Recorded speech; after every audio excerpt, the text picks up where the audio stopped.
नमस्कार, आप देख रहे हैं अपना उत्तराखंड और मैं हूं आपके साथ नेहा। उत्तराखंड के मुख्यमंत्री पुष्कर सिंह धामी ने एक और धाकड़ फैसला लिया है। प्रदेश भर में अब आवासीय भवनों के नक्शों की स्वीकृति के लिए सिंगल विंडो सिस्टम की व्यवस्था बनाई जाएगी। साथ ही आवासीय भवनों के नक्शे 15 दिन के अंदर स्वीकृत करने के निर्देश सीएम ने दिए। मुख्यमंत्री पुष्कर सिंह धामी ने विकास प्राधिकरणों के माध्यम से आवासीय भवनों के नक्शों की स्वीकृति आदि की व्यवस्थाओं को सुगम बनाए जाने के लिए सिंगल विंडो सिस्टम की व्यवस्था बनाए जाने के निर्देश दिए। साथ ही सीएम ने निर्देश देते हुए कहा कि भवनों के नक्शे 15 दिन के अंदर स्वीकृत हो जाए, ये भी सुनिश्चित किया जाए। इसके अलावा इस संबंध में अपनाई जाने वाली प्रक्रियाओं को व्यवहारिक एवं सरलीकरण के साथ प्रभावी बनाए जाने पर भी उन्होंने बल दिया।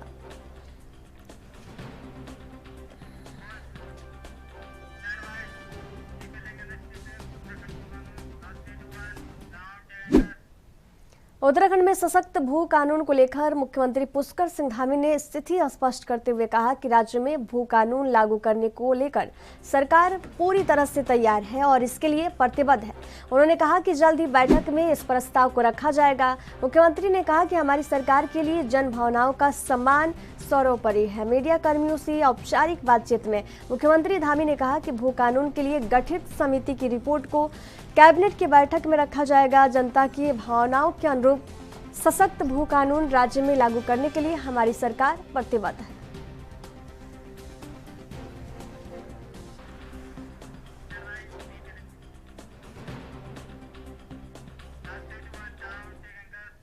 राजस्व वृद्धि के लिए सभी विभाग सजगता और पूरी सक्रियता से काम करें। इस वर्ष निर्धारित राजस्व प्राप्ति के लिए सभी विभाग समन्वय से काम करें। राजस्व अर्जन के लिए सभी विभाग इनोवेटिव प्रयास करें। इसके लिए ऑनलाइन सिस्टम को और मजबूत किए जाने की दिशा निर्देश दिया जाए। बैठक में जो निर्णय लिए जा रहे हैं, अगली बैठक होने से पहले उन निर्णय की एक्शन टेकन रिपोर्ट प्रस्तुत किए जाए। ये निर्देश मुख्यमंत्री पुष्कर सिंह धामी ने सचिवालय में राजस्व प्राप्ति के संबंध में बैठक लेते हुए अधिकारियों को दिए। अधिकारियों ने मुख्यमंत्री ने निर्देश दिए कि राजस्व वसूली को नियमित मॉनिटरिंग किया जाए। इसके लिए पोर्टल विकसित किया जाए।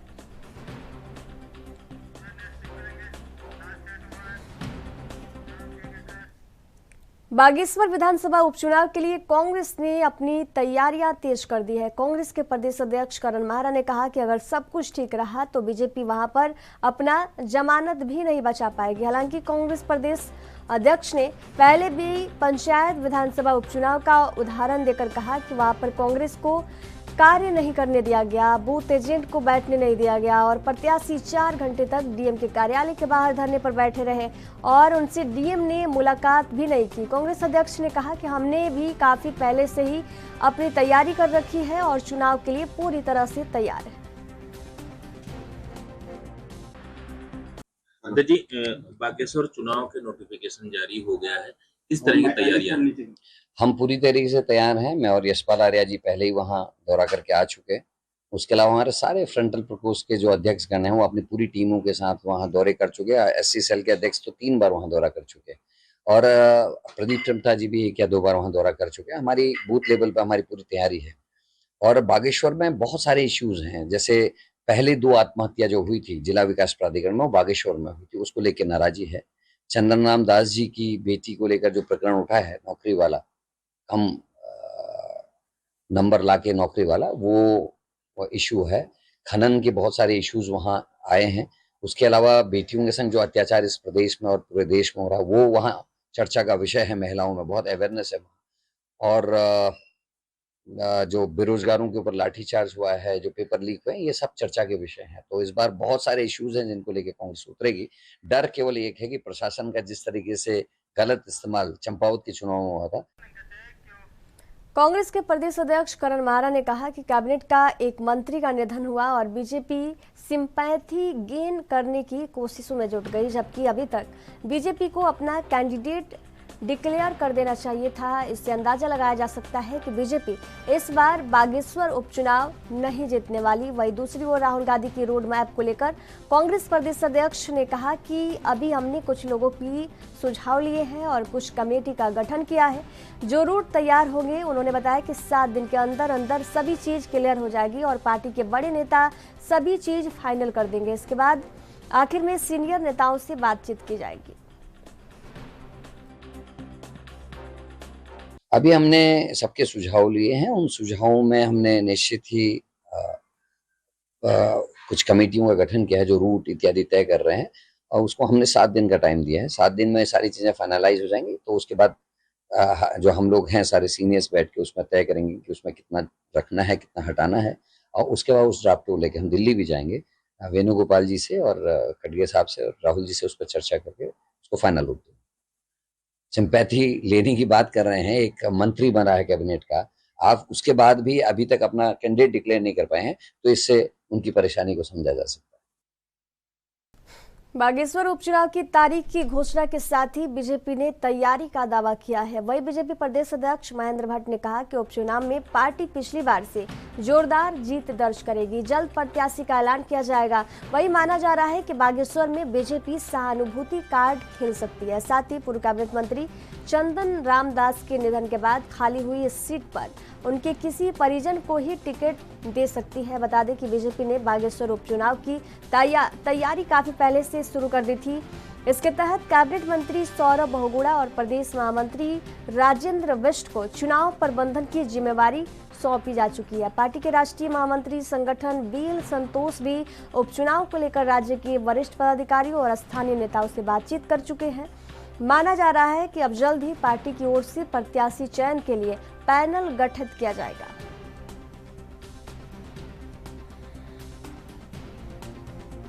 देखिए, बागेश्वर चुनाव की अधिसूचना जारी हो चुकी है और हम लोगों ने 1 माह पूर्व से ही अपने चुनाव की तैयारी प्रारंभ कर दी थी। उस दृष्टि से हमने अपने प्रदेश के महामंत्री राजेंद्र बिष्ट जी को और हमारे कैबिनेट मंत्री सौरभ बहुगुणा जी को हमने काम दिया था। हमारी सभी मंडलों की बैठकें हो चुकी हैं, शक्ति की बैठकें हो चुकी हैं। 2 दिन के अंदर हम लोग अपना जो पार्लियामेंट्री बोर्ड है उसकी बैठक करेंगे और 3 नामों का पैनल हम अपने नेतृत्व को भेजेंगे। बहुत जल्दी प्रत्याशी घोषणा हो जाएगी और 17 तारीख से पूर्व हम नामांकन की प्रक्रिया को पूर्ण कर देंगे। भारतीय जनता पार्टी पिछली बार 12,000 से ज्यादा मतों से जीती थी, इस बार ठीक दुगने मतों से जीतेगी। और पहले भी कांग्रेस की जमानत जब्त हुई, इस बार भी कांग्रेस से सभी दलों की जमानत। बागेश्वर उपचुनाव को लेकर बीजेपी प्रदेश पार्लियामेंट की बैठक आज होने जा रही है। बीजेपी प्रदेश अध्यक्ष महेंद्र भट्ट की अध्यक्षता में होने वाली इस बैठक में मुख्यमंत्री पुष्कर सिंह धामी समेत पार्लियामेंट के कई सदस्य उपस्थित रहेंगे। बैठक में बागेश्वर उपचुनाव को लेकर प्रत्याशी के चयन को लेकर नामों पर मंथन होगा, जिसके बाद केंद्रीय पार्लियामेंट बोर्ड को प्रत्याशी की लिस्ट सौंपी जाएगी।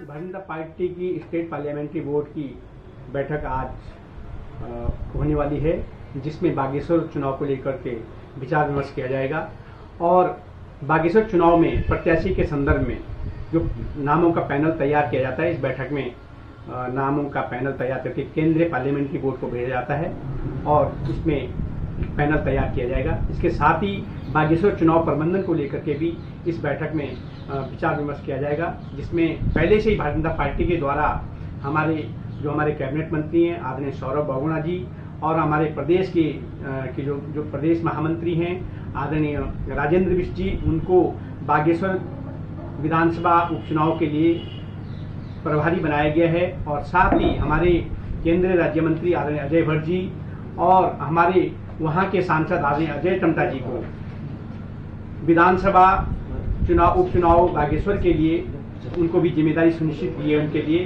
बागेश्वर में 4 मंडल कुल हमारे भाजपा के बनाए गए हैं। उन 4 मंडलों में से 2 मंडल दोनों सांसदों को की जिम्मेदारी उनके दी गई है। और आगे चुनाव को लेकर के भारतीय जनता पार्टी चंपावत चुनाव में जिस प्रकार से आदरणीय मुख्यमंत्री जी ने एक रिकॉर्ड बना करके पूरे देश के अंदर एक रिकॉर्ड बनाया है 94% वोट हासिल करके, उसी प्रकार से हम बागेश्वर में भी सभी दलों की जमानत जब्त करते हुए प्रचंड जीत हम वहां पर जीतने वाले हैं। उत्तराखंड की बागेश्वर विधानसभा सीट पर होने वाले उपचुनाव के लिए तारीख का ऐलान कर दिया गया, जिसके बाद जिला प्रशासन भी अपनी तैयारियों को अमली जामा पहनाने में लग गया है। विधायक चंदन रामदास के निधन की वजह से उत्तराखंड की बागेश्वर विधानसभा सीट खाली हो गई थी। ऐसे में बागेश्वर सीट पर भी उपचुनाव होने जा रहा है। इसे लेकर चुनाव आयोग ने बागेश्वर सीट पर वोटिंग के लिए तारीख का ऐलान कर दिया है। उत्तराखंड सरकार में कैबिनेट मंत्री रहे चंदन रामदास का 26 अप्रैल को निधन हो गया था। कैबिनेट मंत्री की तबीयत बिगड़ने पर अस्पताल में भर्ती कराया गया था, लेकिन कुछ देर बाद ही उनकी इलाज के दौरान मौत हो गई।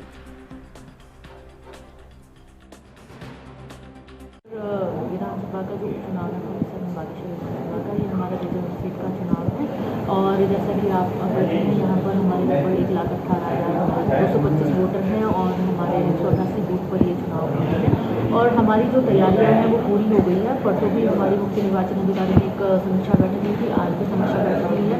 सारी टीम्स हमारी एक्टिवेट रही, चाहे SST हो, SST, URT, MCMC और हमारी जो लिकर मॉनिटरिंग टीम है वो हो गई है। फोर्स जो एक्स्ट्रा हमें चाहिए उसके लिए हमने बात कर ली है, वो हमें कमिट हो चुका है कि हमें मिल जाएगी। सारी जितनी भी निर्वाचन सामग्री हैं, जितनी भी चीज़ें हैं वो ऑलरेडी तैयार है, क्योंकि हमारे पास FLC ऑलरेडी हो चुकी है पॉलिटिकल पार्टी के जितने भी कैंडिडेट्स थे उनके सामने।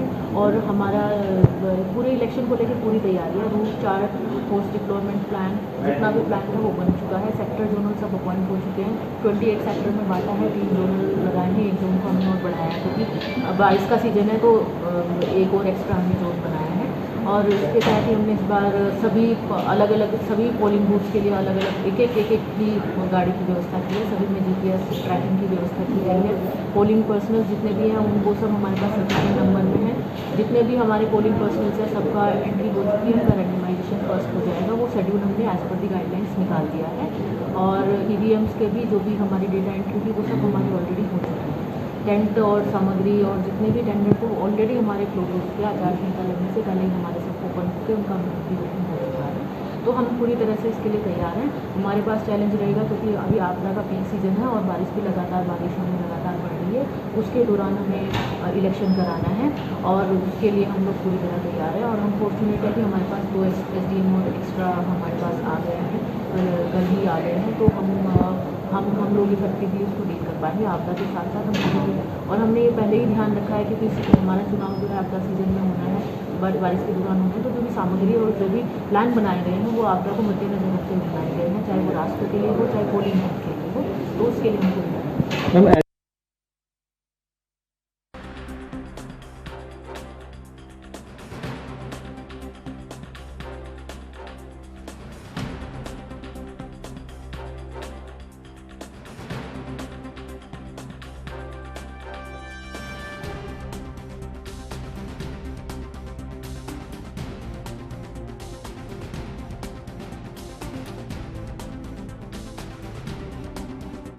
हल्द्वानी के काठगोदाम में आपदा प्रभावित क्षेत्र का हल्द्वानी विधायक सुमित हरद्वेश ने पार्टी कार्यकर्ताओं के साथ निरीक्षण किया। इस दौरान उन्होंने देवलडुगा, नई बस्ती, कलसिया पुल समेत कई प्रभावित जगहों पर जाकर पीड़ितों से मुलाकात की और उनको हर संभव मदद दिए जाने का भरोसा दिलाया।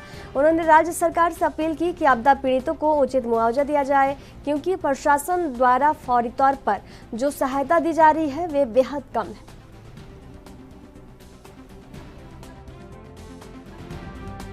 भारी नुकसान हुआ और ऐसे गरीब लोग हैं, कई लोगों के घर परिवारों में शादी ब्याह थे, जिनके जेवर जवाहरात, किसी के इलाज के लिए किसी ने पैसे रखे हुए थे वो भी सब बह गए, मकान बह गए, लोगों के मकानों में मलबा आ गया, बहुत माली नुकसान हुआ है। लेकिन ये कलयुग का राज है, अंधा राज है कि माना कैसे है कि नजूल वासी जो सबसे गरीब जनता है इस प्रदेश की, अगर उसके घर में आपदा आ जाए तो मानक नहीं है। 5,000 का चेक फिलहाल पकड़ा दिया गया प्रशासन की तरफ से। मैं मुख्यमंत्री जी के माध्यम से, आपके माध्यम से माननीय मुख्यमंत्री जी से आग्रह करता हूं कि जिन जिन के मकान बहे हैं उनको 5-5 लाख रुपए की धनराशि तुरंत अवमुक्त वो कराएं। तो ये भी इस सरकार के पास पैसा होता है वो कर सकती है। जिनके मकान पूरी तरह बह गए, उनके रोजगार के संसाधन, उनकी सारी एक उनके कपड़े लत्ते तक जो बह गए हैं, 5,000 रुपए देकर एक गरीब का मजाक ना बनाया जाए तो बेहतर है। तुरंत मुख्यमंत्री जी को, अब मैंने सुना था आने वाले हैं, वो दौरा ना करें, वो वहां देहरादून से घोषणा कर दे सबसे पहले कि जिन जिन के मकान बहे हैं मैं उन्हें 5-5 लाख रुपए देता हूं। तो मैं विपक्ष का विधायक होने के नाते भी उनका धन्यवाद अदा करूंगा। लेकिन फिलहाल मेरे को सरकार की मंशा नहीं लग रही है कि ठीक है दिखावे के लिए तो लोग आ रहे हैं, लेकिन मदद क्या गरीब आदमी को वो दिलाएंगे, देखने वाली बात है। अपने उत्तराखंड की खबरों के सफर में फिलहाल दीजिए जाने की इजाजत। देखते रहिए एनबी न्यूज। नमस्कार।